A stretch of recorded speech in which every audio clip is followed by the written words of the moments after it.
Well, if I got our batteries in right, I ought to be good to go. I think we are. Thank you for coming to Bible class tonight. I'm glad you're here. We're talking about a dozen different Psalms in this quarter of Bible study here, all of which are designed to encourage us to put them to work in our lives and appreciate what the message of those Psalms is to us. They're there for a reason, and they're relevant to you and me, even if it seems like a slice out of Israel's history or some subject that's hard to understand. Really, it's something that God gave us for our blessing and benefit, and so we really are trying to dig into these. Let me say just a word promoting what we want to do Sunday night in the community room. We've got the idea of the word singing in Ephesians 5:19. We're really good at singing. We have, I don't necessarily mean our performance of it is all that good sometimes, but I mean that we understand doctrinally, we really stress singing. And it's part of our worship assembly. Why are we not quite as careful to have that balance that that verse calls for, speaking to one another in psalms and hymns and spiritual songs and singing with grace in your hearts to the Lord? Well, Sunday night, we're going to go well beyond what we're used to among our folks, and we're going to sing some psalms.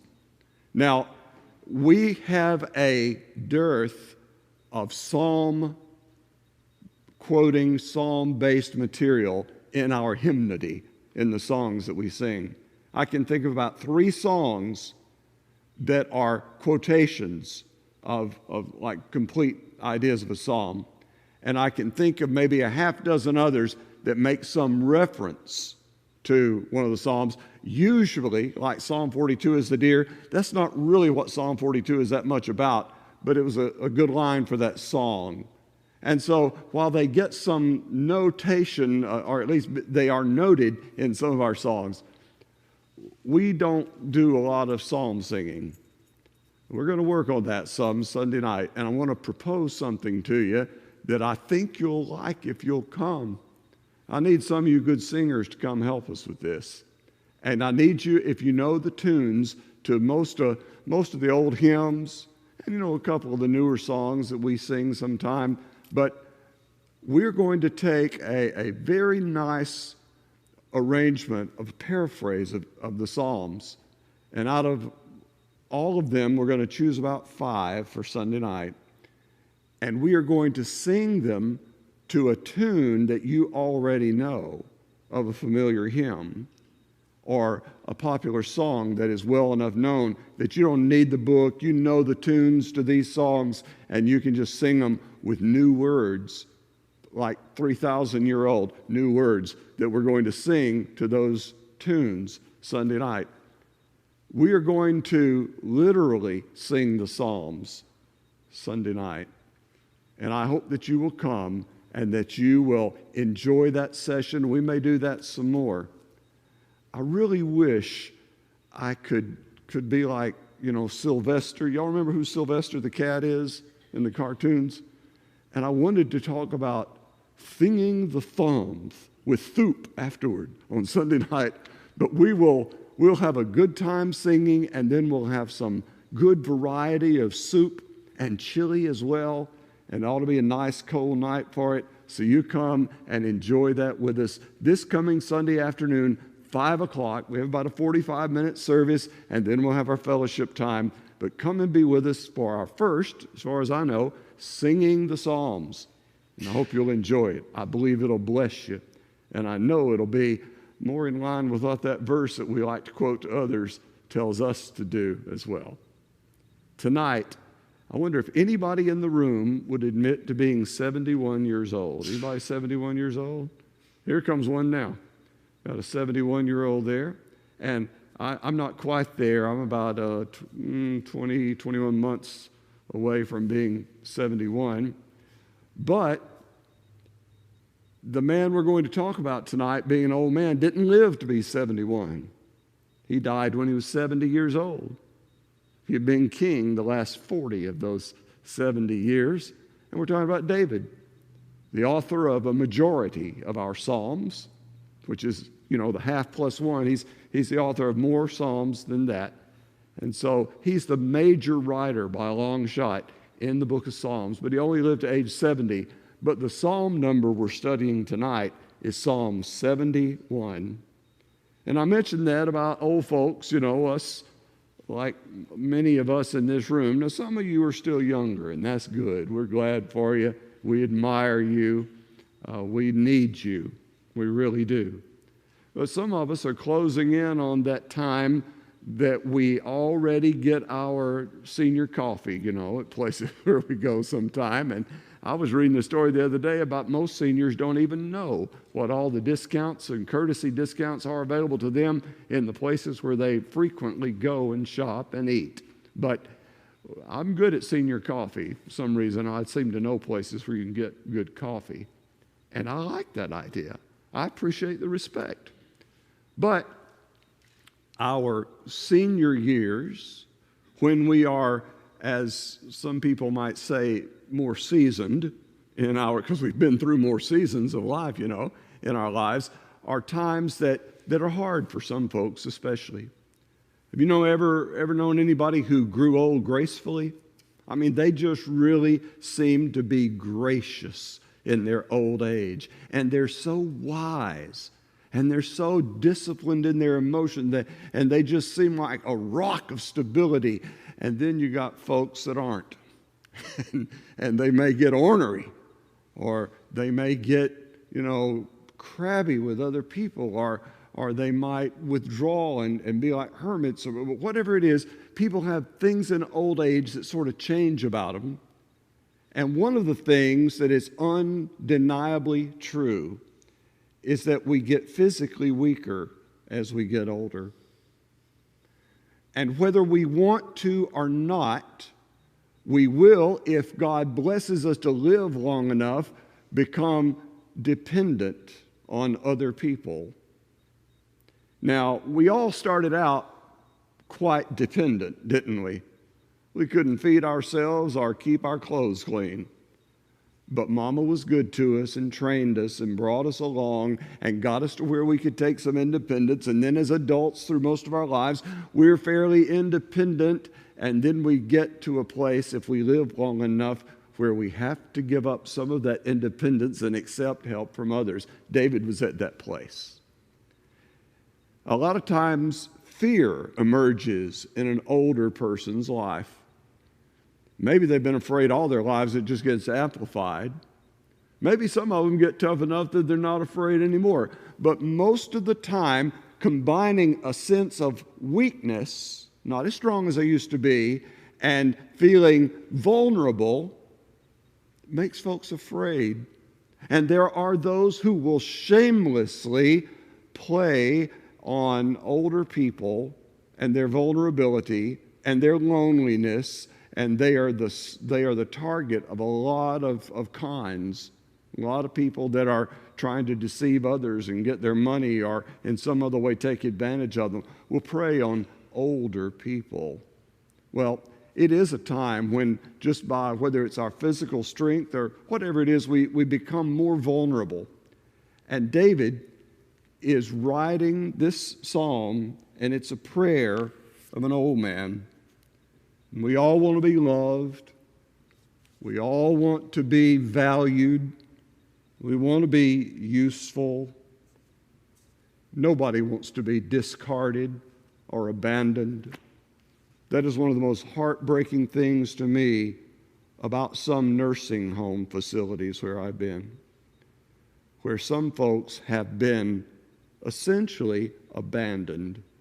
Now, we used to visit a nursing home in Leeds years ago that had a contract with the state, and they took a lot of patients who were wards of the state, and they had already been, how can I say this sweetly, ditched by their families before they ever even got to that nursing home, but it was pitiful.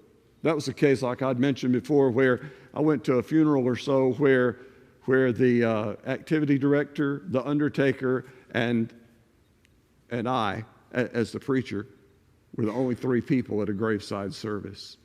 Just cast off. We don't like to see that and we don't want it to happen to us. And that fear, that vulnerability is right with David. This isn't shepherd boy David. This isn't mighty warrior David. This isn't the fierce king David. This is David, still king, but his son Solomon is actually co-regent with him now in his old age. And David is old, and he writes and prays like an old man. I want to read it, and you listen for signs of David's consciousness, of his vulnerability in his old age. In you, O Lord, do I take refuge. This is Psalm 71. Let me never be put to shame. In your righteousness, deliver me and rescue me. Incline your ear to me and save me. Be to me a rock of refuge to which I may continually come. You have given the command to save me, for you are my rock and my fortress. Rescue me, O God, from the hand of the wicked, from the grasp of the unjust and cruel man. For you, O Lord, are my hope, my trust. O Lord, from my youth, upon you I have learned from before my birth. I have leaned. You are he who took me from my mother's womb. My praise is continually of you. I have been as a portent to many, but you are my strong refuge. My mouth is filled with your praise and with your glory all the day. Do not cast me off in the time of old age. Forsake me not when my strength is spent. For my enemies speak concerning me. Those who watch for my life consult together and say, God has forsaken him. Pursue and seize him, for there is none to deliver him. O God, be not far from me. O my God, make haste to help me. May my accusers be put to shame and consumed with scorn, and disgrace may be covered who seek my hurt. But I will hope continually and will praise you yet more and more. My mouth will tell of your righteous acts, of your deeds of salvation all the day, for their number is past my knowledge. With the mighty deeds of the Lord I will come. I will remind them of your righteousness, yours alone. O God, from my youth you have taught me, and I still proclaim your wondrous deeds. So even to old age and gray hairs, O God, do not forsake me until I proclaim your might to another generation, your power to all those to come. Your righteousness, O God, reaches the high heavens. You who have done great things, O God, who is like you? You have made me see many troubles, and calamities will revive me again. From the depths of the earth you will bring me up again.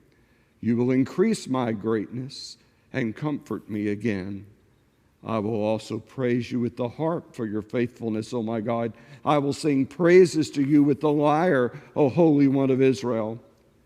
My lips will shout for joy when I sing praises to you, my soul also, which you have redeemed.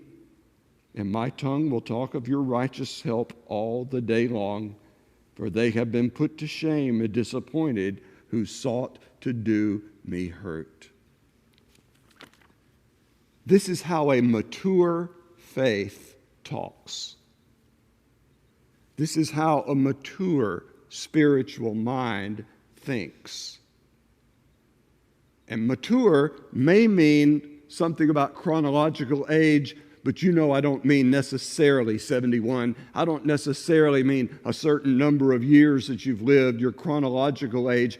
What I really mean is, have you grown up in your faith? Have you grown up in your relationship with God so that your prayers reflect a spiritual maturity? And I want you to see how David's do that very thing, and models it for it here by showing you this is how mature faith talks to God. First of all, I want you to look at verse 9. See verse 9. Do not cast me off in the time of old age. Forsake me not when my strength is spent. That's where David was. And he was praying to God in the present. in the right now of his life. He was not wallowing in the past of his life. He was not celebrating his past victories, telling God all about them as if God didn't know. He was not wallowing in the sin that had ruined his family, as God already knew very well. But he was right there in the present, not off in that uncertain future that looked kind of scary out ahead, and not in that unreachable past. But in that moment of the present time, mature faith knows it still needs God's mercy. It still needs God's compassion. It still needs the faithfulness of God. This reminds me very much of Hebrews 4:16 about how we're encouraged to come boldly to the throne of grace so that we may obtain grace and mercy. We may obtain mercy and grace to help in time of need. One translation has grace for a well-timed help. David was seeking that. He wanted that from God in his old age status, living in that time of his life. It was serious to him, and he knew he needed God's help. How much of the time do we pray to God about the right here and the right now of our lives? Sometimes we promise God about what we're going to do. Sometimes we're confessing to God about what we have done. Do we confess to God our reliance upon Him? Mark taught us on Sunday morning a couple of weeks ago about give us this day our daily bread. That's praying in the present. It's not, oh Lord, what am I going to do when my retirement money runs out when I'm X years old? Give us this day our daily bread. That's the way we need to live our lives and think about our relationship with God and pray to Him about present things. We're here and now. We're not there and then. Coach Saban would tell his players, getting them to pay attention to what was going on, he'd say, be where your feet are. And that's pretty good. That's pretty good advice for you and me in our prayer lives and in our view of ourselves. Spirit, we need to be right where we are, not off somewhere else, past or future we can't do a thing about. And our prayers ought to reflect that. If I'm praying some rote, memorized thing that I've been praying every day for the last 50 years and think I'm praying, I'm not praying in the present. Not really. I may be addressing God. I may be speaking what Jesus warned about vain repetition. But if I'm just trying to sound like some of the guys at church when I pray, like they pray, that may not be in my present. That may not be addressing the things I'm afraid of today, the things that I'm concerned about that are burdening me today. I need to pray in the present, just like David's mature faith in God and trust in the Lord led him to do.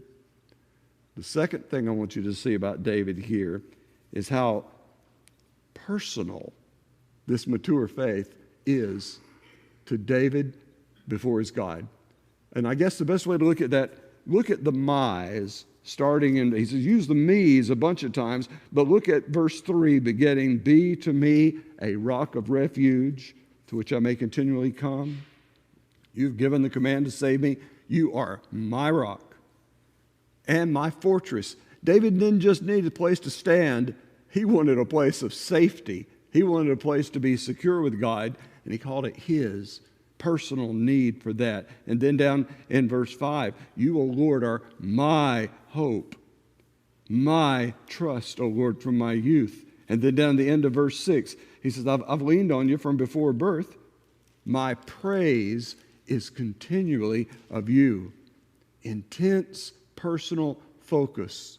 Sometimes people say, oh, I don't want to pray selfish prayers. It's not selfish to pray about yourself necessarily.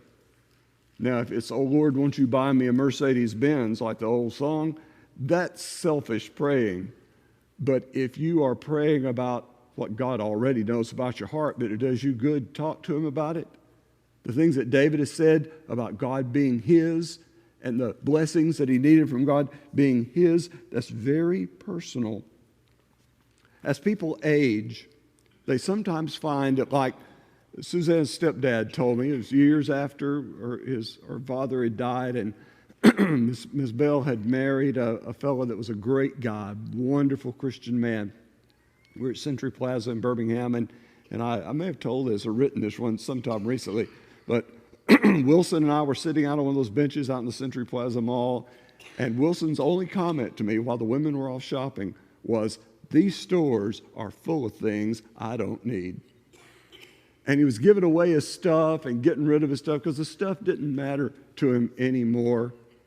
But some things a man can never afford, a woman can never afford to give away, to do away with, and that is this personal maturity before God that recognizes need and recognizes that God is the one who really matters and can give you what you need when it comes down to this time of your life. When we're in that personal situation, we're acknowledging, maybe better than we've ever done in our whole lives, that as death approaches, as this body weakens, I need a strong personal faith more than ever in my life. I know the temptations of youth are not the temptations of old age. I still need my own strong personal faith. Most of us who were, how do we put it, raised in church, most of us can understand what Paul was talking to Timothy about, the faith that dwelt first in his grandmother and his mother, and he says, "I'm persuaded it's in you also." But he didn't get it genetically from from his grandmother, mother. He got it through the exposure to a life of faith in their home, in their family. But you can live for a long time under the umbrella of mom and daddy's faith. But eventually, when you're an adult, it has to become your own. It has to be your faith that sustains you when you're going through all the things in life that you encounter.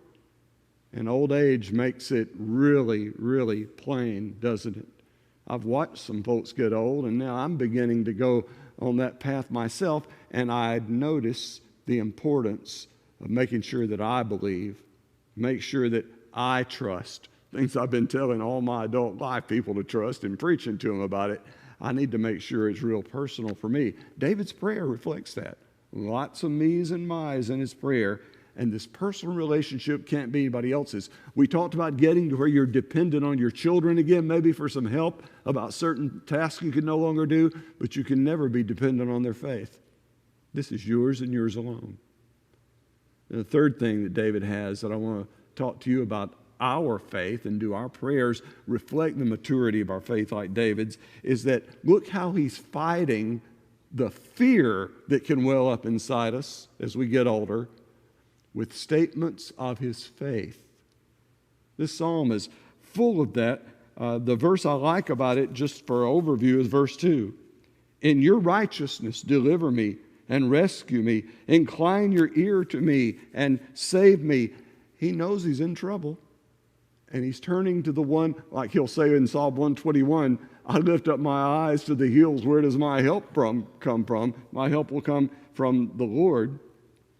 And while fear amplifies that sense of helplessness, faith lets you trust that promise that I'll never leave you or forsake you.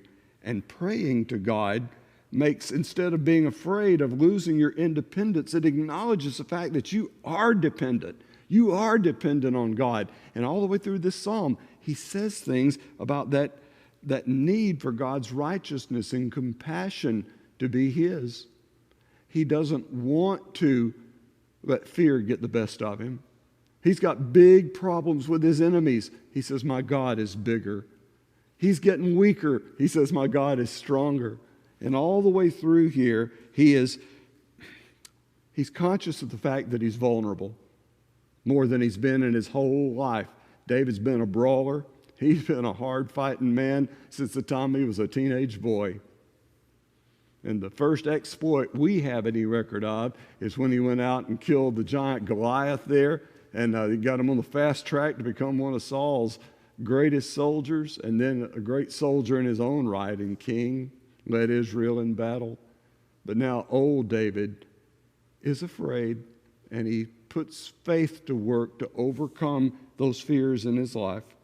And he says, I'm trusting, God, that you're for me. And my appeal to God, to you, Lord, is on the basis of your mercy and your loving kindness, not my merit. That's faith fighting to overcome my fears. When I'm praying out of fear, you know the tone of voice, don't you? You know how it sounds, the words you use when you're expressing your fear to God. And I hope you do. He already knows you're scared anyway. It'll help you to acknowledge that you are. David surely did. Fourth thing, we're going fast, but we need to. Mature faith never stops praising God. He goes right on with his praise. And it even intensifies and gets stronger as he gets older. I've got an old friend who is home alone a lot of the time, like a lot of older people are. And in his sadness and in his fear of certain things have gone wrong about his health, he sings the Psalms. He sings them at the top of his voice, alone in his home, and it blesses him. It helps him. He has not stopped praising God, even in the hardest times of his life. I want to live like that. If God blesses me to grow old, I want to grow old that way so that my fears are being replaced with my strong faith, and my praise is drowning out that uncertainty and that negative thinking and that very, very pitiful, really, outlook on life. I want to praise God. Look at verse 15. My mouth will tell of your righteous acts, of your deeds of salvation all the day, for their number is past my knowledge. Now, David knew he had a lot of enemies, a few verses above there, but here he's saying the number of God's deeds of salvation is beyond knowledge. Look over at verse 22. I'll praise you with the harp for your faithfulness. I will sing praises to you with the lyre. My lips will shout for joy when I sing praises to you. My soul also, which you've redeemed, and my tongue will talk of your righteousness all day long. As an old man, David was not going to hush about praising God. He wasn't going to get sour and bitter and old and fold his hands and refuse to sing. He was going to praise God because mature faith praises God. More than ever, it recognizes the greatness of God and the smallness of human beings and knows it's dependent on that God. And then the last thing in the last couple of minutes, we'll pass over the rest of that, and we'll talk about this last idea, that a mature faith keeps making progress. It keeps growing toward maturity. Don't ever think that you have reached the peak and now it's all downhill from here. In your spiritual relationship, like Paul says in 2 Corinthians 4, you're being renewed day by day. It keeps making progress. Mike read 2 Peter 3:18 a little while ago, but grow in grace and in the knowledge. That's a lifetime assignment for a Christian. You never want to stop making progress. Look how David's got it here in verse 17. O God, from my youth you have taught me, and I still proclaim your wondrous deeds. So even to old age and gray hairs, O God, do not forsake me. He said, I'm staying on the trail. I'm holding fast to your way. Don't forsake me, Lord. I'm not going to walk away. I'm going to keep progressing toward you. Is that the way you see your Christian life? I hope you don't see it like you reached this plateau and you hadn't studied anything, learned anything, come to trust God anymore in the last 30 or 40 years, just running on autopilot, showing up for church, but that's about it. Oh, God, don't let me live into old age like that. I want to live like this, making spiritual progress. David says, since I was a baby, you've been taking care of me, Lord, and from my youth you've taught me. And he says, now, when I'm old, I will proclaim your wondrous deeds. He knew God had been good to him. He knew that he was totally dependent on the grace and mercy of God. And he'd sing to him, and he'd say, I'm still at it, Lord. I'm still at it. I'm still following. I'm still becoming. I'm still growing. And as Christians, we ought to have an even clearer view of that. You realize how many times in the New Testament the Christian life is described as a process of growing and maturing and becoming and growing up into Him in all things, so that one day when we see Him, we will be like Him and we'll see Him as He is. But we're not there yet. We have to keep maturing. Now, mostly older folks here tonight. And when I read this psalm a few weeks ago and in working on finishing touches on the Psalms book that we're going to ship here to pretty soon, I came to this one and I thought, this is a lot about what we as aging people need to think about in our mature faith and relationship with God, that we are here and now. The good old days are gone as far as a lot of people are concerned, but today is a good day that we can rejoice and be glad, and we ought to. I should never be caught up in my religion being about what other people do and are doing wrong. I ought to be thinking about my personal relationship with Him. I need to know that my prayers are the antidote to the fears. My faith is the antidote to the fears that can ruin my senior years. I need to never stop praising God. I should never, ever stop praising Him. And not just at church. In my whole life, I ought to be giving Him praise. And I should never stop making progress. I know your back hurts. I know it's not as easy to walk as it used to be. I know it's hard to remember. I know I can't hear so well. And I know when I don't have my glasses, I can't read too well. But I'm still here. God's still blessing me. I still have so much to be thankful for. And oh, He's been so good to me. Why wouldn't I praise Him? Why wouldn't I want to go on the journey of getting closer to Him? With death looming, I sure don't want to get further away, do you? I want to draw nearer to Him. Well, that's thoughts about this old man's prayer and some things we learn from him. Next time on our next Wednesday night get-together, which will be on YouTube, and I appreciate our YouTube friends watching us tonight. That'll be the 19th of January when we're back this Sunday for our Sunday service at 10:30, and then we'll be back next Wednesday night again. And next Wednesday night, we're going to talk about Psalm 101. You know that one? It's about living with integrity. In our day and time, integrity is a rare bird. But I want you to think about it with me, and we're going to talk about living with integrity from Psalm 101 next time. Thank you so much for coming. I love you for being here. And I hope we'll say something in these Psalms messages that will help you. Good night, everyone.